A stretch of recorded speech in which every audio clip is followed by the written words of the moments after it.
Attachment styles affect communication most when something feels emotionally risky. Under the surface, the same sentence can sound like rejection, pressure, criticism, or safety depending on the listener's attachment pattern. A realistic case is we need to talk, making one person anxious and another defensive before the conversation begins. So the useful takeaway is that communication is filtered through safety expectations.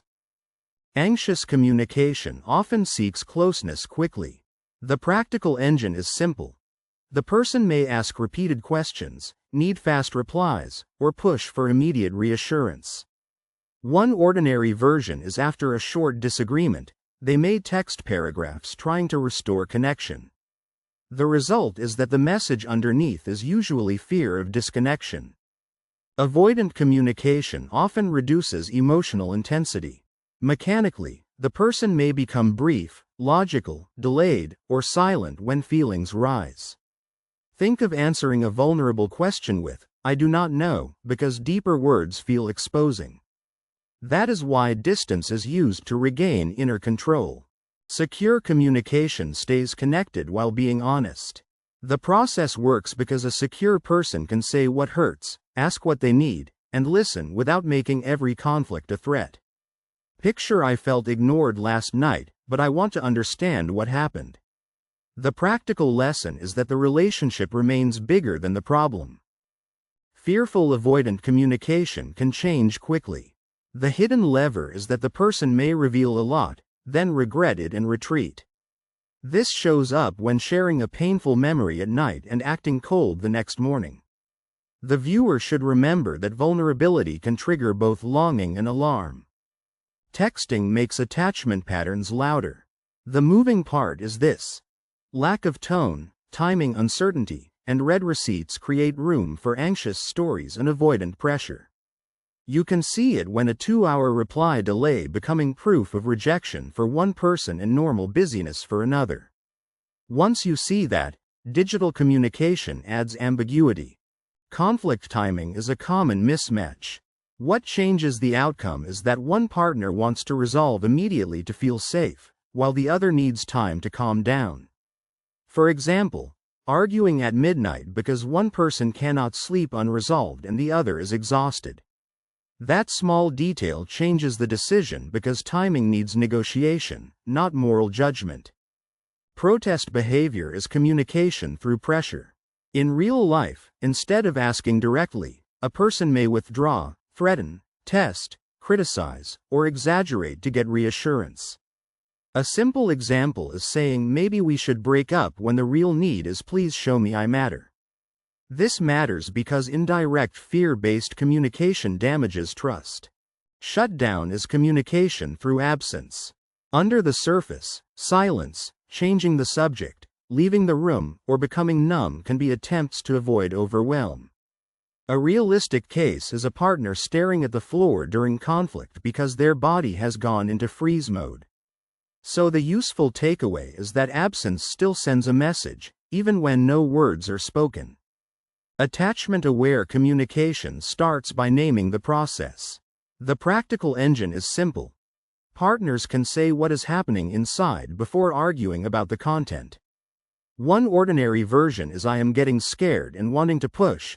I need a slower conversation." The result is that process language reduces blame. Clear agreements help both styles.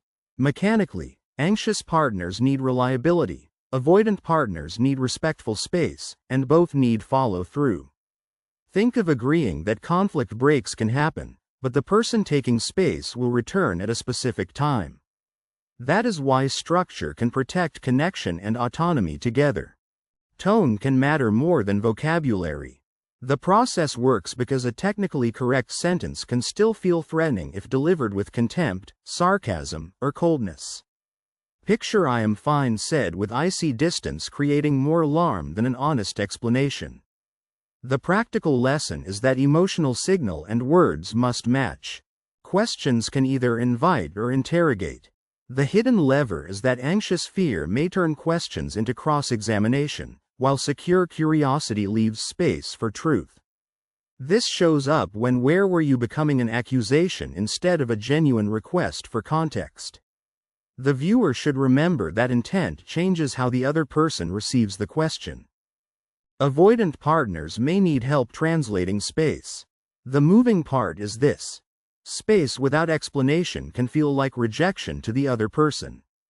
You can see it when saying, "I care about you and need 30 minutes to think," is different from disappearing. Once you see that, explained space is less frightening than silent withdrawal. Anxious partners may need help translating urgency. What changes the outcome is that urgent requests can feel controlling when the fear behind them is not named.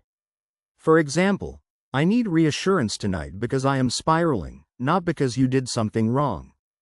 That small detail changes the decision because naming fear reduces pressure on the partner. Repair phrases are communication tools. In real life, "I see why that hurt," "I am still here," "I need a pause," and "can we try again" can change the direction. A simple example is a fight cooling when one partner says, "I got defensive, but I do want to understand." This matters because repair language interrupts escalation. The healthiest communication style is not endless talking. Under the surface, it is timely, honest, respectful, and connected to action. A realistic case is a couple discussing jealousy, agreeing on clearer plans, and then actually following through. So the useful takeaway is that communication builds trust only when behavior supports it. Attachment styles affect communication because people speak from their safety strategies. The practical engine is simple. One reaches, one retreats, one steadies, and one may do both. One ordinary version is the same conflict becoming a chase, a shutdown, or a repair depending on the pattern. The result is that better communication begins when partners hear the need beneath the strategy.